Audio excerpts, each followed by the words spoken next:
ಇನ್ನು ಮುಖ್ಯಮಂತ್ರಿಗಳ ವಿರುದ್ಧ ಪ್ರಾಸಿಕ್ಯೂಷನ್ಗೆ ಅನುಮತಿಯನ್ನ ಕೊಟ್ಟಿರುವಂತ ರಾಜ್ಯಪಾಲರ ವಿರುದ್ಧವಾಗಿ ಕಾಂಗ್ರೆಸ್ ಈಗಾಗಲೇ ಹೋರಾಟವನ್ನ ಆರಂಭ ಮಾಡ್ತಾ ಇದೆ. ಅದರ ಜೊತೆಗೆ ಕಾನೂನಾತ್ಮಕವಾಗಿ ಹೋರಾಟಕ್ಕೂ ಕೂಡ ಮುಂದಾಗ್ತಾ ಇದೆ. ಸಿಎಂ ಸಿದ್ದರಾಮಯ್ಯಗೆ ಎಫ್ಐಆರ್ ದಾಖಲು ಭೀತಿ ಇದೆ. ರಾಜ್ಯಪಾಲರ ವಿರುದ್ಧ ಸಿಎಂ ಸಿದ್ದರಾಮಯ್ಯ ಕಾನೂನು ಸಮರವನ್ನ ಮಾಡೋಕೆ ಮುಂದಾಗಿದ್ದಾರೆ. ರಾಜ್ಯಪಾಲರ ಆದೇಶವನ್ನು ಪ್ರಶ್ನಿಸಿ ಇವತ್ತು ಹೈಕೋರ್ಟ್ಗೆ ಅರ್ಜಿಯನ್ನು ಸಲ್ಲಿಕೆ ಮಾಡೋಕೆ ಮುಂದಾಗಿದ್ದಾರೆ. ಹೈಕೋರ್ಟ್ ಅರ್ಜಿ ವಿಚಾರಣೆಯ ಮೇಲೆ ಮುಖ್ಯಮಂತ್ರಿಗಳ ಭವಿಷ್ಯ ನಿರ್ಧಾರವಾಗುತ್ತೆ.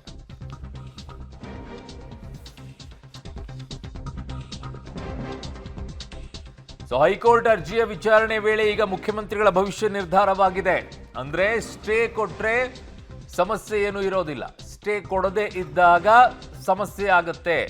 ತನಿಖೆಗೆ ಅವಕಾಶವನ್ನ ಮಾಡಿಕೊಟ್ಟು ಹೌದು ಪ್ರಾಸಿಕ್ಯೂಷನ್ ಕೊಟ್ಟಿರೋದು ಸರಿಯಾಗಿದೆ ಅಂತ ಏನಾದರೂ ಹೇಳಿದ್ರೆ ಆಗ ಕಂಟಕ ಎದುರಾಗಿದ್ದು ಮುಖ್ಯಮಂತ್ರಿಗಳಿಗೆ. ಬಟ್ ಅವರು ಹಾಗಂದ ಮಾತ್ರಕ್ಕೆ ರಾಜೀನಾಮೆಯನ್ನ ಕೊಡಬೇಕು ಅಂತಾನೂ ಏನೂ ಇಲ್ಲ. ಹಾಗೆ ಇದ್ಕೊಂಡು ಕೂಡ ತನಿಖೆಯನ್ನೇ ಎದುರಿಸಬಹುದು. ಬಟ್ ಅವರು ಹಿಂದೆ ಹೇಳಿದಂಥ ವಿಚಾರದಲ್ಲಿ ಮುಖ್ಯಮಂತ್ರಿಯಾಗಿದ್ಕೊಂಡು ತನಿಖೆಯನ್ನು ಎದುರಿಸುವಂಥದ್ದು, ಅವರ ಕೆಳಗಡೆಗೆ ಅಡಿಯಲ್ಲೇ ಬರುವಂಥ ತನಿಖಾ ಸಂಸ್ಥೆಗಳು ಹೇಗೆ ತನಿಖೆಯನ್ನು ಮಾಡೋಕ್ಕೆ ಸಾಧ್ಯ ಆಗುತ್ತೆ? ಸೊ ಹಾಗಾಗಿ ರಾಜೀನಾಮೆಯನ್ನು ಕೊಡಬೇಕು ಅನ್ನುವಂಥದ್ದು ಯಡಿಯೂರಪ್ಪನವ್ರ ವಿಚಾರದಲ್ಲೂ ಕೂಡ ಮಾನ್ಯ ಮುಖ್ಯಮಂತ್ರಿ ಆಗಿರುವಂಥ ಸಿದ್ದರಾಮಯ್ಯನವರು ಅವತ್ತು ಹೇಳಿದರು, ವಿರೋಧ ಪಕ್ಷದ ನಾಯಕರಾದಂಥ ಸಂದರ್ಭದಲ್ಲಿ. ಈಗ ಅವರು ಅದೇ ಪರಿಸ್ಥಿತಿಗೆ ನಿಂತ್ಕೊಂಡಿದ್ದಾರೆ. ಕಾಲಚಕ್ರ ತಿರುಗುತ್ತೆ ಅನ್ನೋದಕ್ಕೆ. ಸೊ ಹಾಗಾಗಿ ಈಗಾಗಲೇ ದಾಖಲೆಗಳನ್ನು ಪ್ರತ್ಯೇಕವಾಗಿ ಪರಿಶೀಲನೆಯನ್ನು AICC ಕೂಡ ನೋಡಿದೆ. ಅದಾಧಾರ ಮೇಲೆ ಹೈಕಮಾಂಡ್ ಕೂಡ ಒಂದಿಷ್ಟು ಪ್ಲ್ಯಾನ್ಗಳನ್ನು ಮಾಡ್ಕೊಂಡಿದೆ. ಮೊದಲನೇ ಪ್ಲ್ಯಾನ್ ಏನು ಮಾಡಬೇಕು, ಎರಡನೇ ಪ್ಲ್ಯಾನ್ ಏನು ಮಾಡಬೇಕು ಅಂತ ಹೇಳಿ.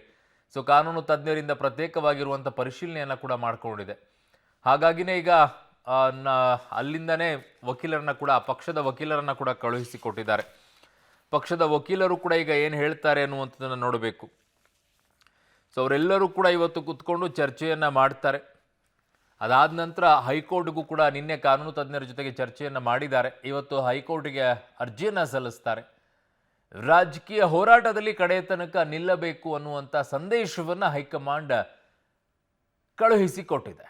ರಾಜಕೀಯ ಹೋರಾಟದಲ್ಲಿ ಕಡೆಯ ತನಕ ನಿಲ್ಲಬೇಕು ಅಂತ. ರಾಜಕೀಯ ಹೋರಾಟ, ಕಾನೂನು ಹೋರಾಟ ಬೇರೆ, ಕಾನೂನು ಹೋರಾಟ ಬೇರೆ. ಅದನ್ನು ಸಿದ್ದರಾಮಯ್ಯನವರನ್ನೇ ಫೇಸ್ ಮಾಡಬೇಕಾಗತ್ತೆ. ಬಟ್ ಅದಕ್ಕೆ ಪಕ್ಷ ಹೇಗೆ ಸಹಾಯ ಮಾಡಬೇಕು ಆ ರೀತಿಯಾಗಿ ಸಹಾಯ ಮಾಡ್ತಾ ಇದೆ. ಆ ಕಡೆಗೆ ಕಪಿಲ್ ಸಿಬಲ್ ಮತ್ತು ಅಭಿಷೇಕ್ ಮನು ಸಿಂಘ್ವಿ ಅವರನ್ನ ಕಳುಹಿಸಿಕೊಟ್ಟಿದ್ದಾರೆ. ಅವರು ಕಾಂಗ್ರೆಸ್ ಪಕ್ಷದ ವಕೀಲರು ಸಹ. ಆ ಪಕ್ಷದಲ್ಲಿ ಏನೇ ಆದರೂ ಕೂಡ ಅದನ್ನೇ ನೋಡಿಕೊಳ್ಳುವಂಥದ್ದು ಅದೇ ವಕೀಲರು. ಹಾಗಾಗಿ ಅವರೇ ಈಗ ಬೆಂಗಳೂರಿಗೆ ಬರ್ತಾ ಇದ್ದಾರೆ. ಅವರು ಒಂದು ಸುತ್ತಿನ ಮಾತುಕತೆಯನ್ನು ಕೂಡ ಮಾಡ್ತಾರೆ. ಅದಾದ ನಂತರ ಏನು ಮಾಡಬೇಕು ಅನ್ನುವಂಥ ಕಾನೂನಾತ್ಮಕವಾಗಿರುವಂಥ ಹೋರಾಟ, ಅದಕ್ಕೆ ಮುಂದಾಗ್ತಾರೆ. ಹೈಕೋರ್ಟಿಗೆ ಹೋಗ್ತಾರೆ. ಸುಪ್ರೀಂ ಕೋರ್ಟಿಗೆ ಹೋಗುವಂಥ ಪರಿಸ್ಥಿತಿ ಸದ್ಯಕ್ಕಂತೂ ಇಲ್ಲ ಅಂತ ಕಾಣಿಸುತ್ತೆ.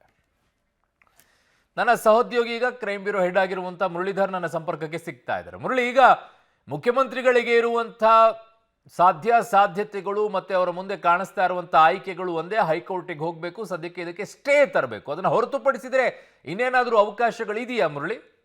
ಖಂಡಿತವಾಗಿಯೂ ಇಲ್ಲ ಅರುಣ್. ಯಾಕೆಂದರೆ ಕೇವಲ ಕೋರ್ಟ್ನಲ್ಲಿ ಒಂದು ಅವಕಾಶವನ್ನು ಕಲ್ಪಿಸ್ಕೊಳ್ಬೇಕು. ಜೊತೆಗೆ ಅಲ್ಲಿ ಏನಾದರೂ ಸ್ಟೇಯನ್ನು ಪಡೆದುಕೊಂಡ್ರೆ ಅಲ್ಲಿ ಮಾತ್ರ CM ಅವ್ರಿಗೆ ನಿರಾಳ ಸಿಕ್ಕಲಿಕ್ಕೆ ಮತ್ತು ರಿಲೀಫನ್ನು ಪಡೆದುಕೊಳ್ಳೋದಕ್ಕೆ ಸಾಧ್ಯ ಇರುವಂಥದ್ದು. ಯಾಕೆಂದರೆ ಈಗಾಗಲೇ ರಾಜ್ಯಪಾಲರು ಕೊಟ್ಟಿರುವಂಥ ಪ್ರಾಸಿಕ್ಯೂಷನ್ ಪರ್ಮಿಷನ್ ಇದೆ. ಪ್ರಾಸಿಕ್ಯೂಷನ್ ಪರ್ಮಿಷನ್ನ ಪ್ರಕಾರ 17A ಕೊಟ್ಟಿದ್ದಾರೆ. ಅದು ತನಿಖೆಗೆ ಒಂದು ಆದೇಶವನ್ನು ಮಾಡಿ ಕೊಟ್ಟಿರುವಂಥದ್ದು. ತನಿಖೆಯನ್ನು ಮಾಡಬೇಕು, ತನಿಖೆಯನ್ನು ಮಾಡಿ ಅದಕ್ಕೆ ಯಾವ ರೀತಿಯ ಕ್ರಮವನ್ನು ತೆಗೆದುಕೊಳ್ಬೇಕು ಅಂತೇಳಿ ಕೂಡ ಉಲ್ಲೇಖವನ್ನು ಮಾಡ್ತಾ ಹೋಗ್ತಾರೆ.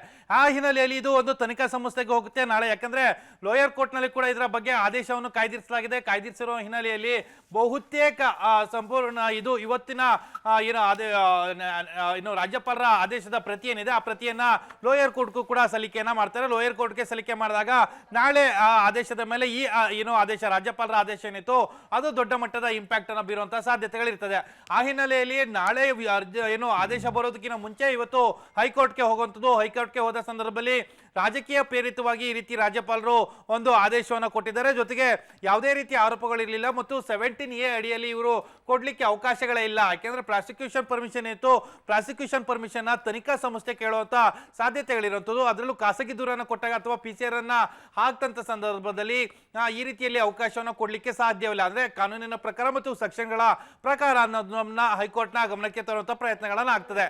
ಆದ್ರೆ ಇವತ್ತು ಹೈಕೋರ್ಟ್ನಲ್ಲಿ ಏಕಾಏಕಿ ಅವರಿಗೆ ಮಧ್ಯಂತರ ತಡೆಯಾಜ್ಞೆಯನ್ನು ಕೊಡ್ತಾರೆ ಅಥವಾ ಒಂದಷ್ಟು ರಿಲೀಫ್ ಅನ್ನ ಕೊಡ್ತಾರೆ, ಇಂಟ್ರಿಮ್ ರಿಲೀಫ್ ಅನ್ನ ಕೊಡ್ತಾರೆ ಅಂತ ಹೇಳಿ ನಿರೀಕ್ಷೆಯನ್ನ ಮಾಡ್ಲಿಕ್ಕೆ ಸಾಧ್ಯ ಇಲ್ಲ ಅರುಣ್. ಯಾಕಂದ್ರೆ ಪ್ರಮುಖವಾಗಿ ಈಗಾಗಲೇ ದೂರುದಾರರು ಅಂದ್ರೆ 3 ಜನ ದೂರುದಾರರು ಇದ್ದಾರೆ. ಅದರಲ್ಲಿ ಅಲ್ಲೇ ಪ್ರದೀಪ್ ಕುಮಾರ್ ಅವರು ಕೇವೇಟ್ ಅನ್ನ ಸಲ್ಲಿಕೆಯನ್ನ ಮಾಡಿದ್ದಾರೆ. ಅಂದ್ರೆ ಯಾವುದೇ ಒಂದು ಮಧ್ಯಂತರ ಆದೇಶ ಇರ್ಬೋದು ಅಥವಾ ಯಾವುದೇ ಫೈನಲ್ ಜಡ್ಜ್ಮೆಂಟ್ ಇರ್ಬೋದು, ಅದನ್ನ ಕೊಡೋದಕ್ಕಿಂತ ಮುಂಚೆ ನಮ್ಮ ವಾದವನ್ನ ಆಲಿಸಬೇಕು ಅಂತೇಳಿ ಹೈಕೋರ್ಟ್ಗೆ ಒಂದು ಕೇವೇಟ್ ಅನ್ನ ಕೂಡ ಸಲ್ಲಿಕೆಯನ್ನ ಮಾಡಿರುವಂತದ್ದು.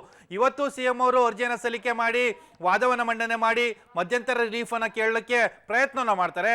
ಆ ಸಂದರ್ಭದಲ್ಲಿ ದೂರುದಾರರು ಕೇವೇಟ್ ಅನ್ನ ಸಲ್ಲಿಕೆ ಮಾಡಿರೋದ್ರಿಂದ ಅವ್ರಿಗೆ ಒಂದು ನೋಟಿಸ್ ಅನ್ನ ಕೊಡುವಂಥದ್ದು. ಆ ನೋಟಿಸ್ ಅನ್ನ ಕೊಟ್ಟ ಬಳಿಕ ಏನೋ ಇದನ್ನ ಯಾವ ರೀತಿಯಲ್ಲಿ ತೆಗೆದುಕೊಳ್ಬೇಕು, ಜೊತೆಗೆ ಅದಾದ ನಂತರ ವಾದ ಪ್ರತಿವಾದಗಳು ಅದೆಲ್ಲ ಆಲಿಸಿದ ನಂತರ ಅಷ್ಟೇ ಸಿಎಂ ಅವರಿಗೆ ಒಂದು ರಿಲೀಫ್ ಸಿಕ್ಕುವಂಥದ್ದು ಅಥವಾ ತನಿಖೆ ಮುಂದುವರಿಯುವಂತ ಸಾಧ್ಯತೆಗಳಿರುವಂಥದ್ದು. ಸದ್ಯಕ್ಕೆ ಹೈಕೋರ್ಟ್ನ ಕದವನ್ನು ತಟ್ಟಬೇಕು, ಹೈಕೋರ್ಟ್ನಲ್ಲಿ ಯಾವ ರೀತಿಯ ಡೈರೆಕ್ಷನ್ಸ್ ಅನ್ನ ಕೊಡ್ತಾರೆ ಅನ್ನೋದ್ರ ಬಗ್ಗೆ ಸಾಕಷ್ಟು ಕುತೂಹಲವನ್ನ ಮೂಡಿಸಿರುವಂಥದ್ದು. ಅರುಣ್. ಓಕೆ ಮುರಳೀಧರ್, ನಿಮ್ಮೆಲ್ಲ ಮಾಹಿತಿಗೆ ಧನ್ಯವಾದಗಳು.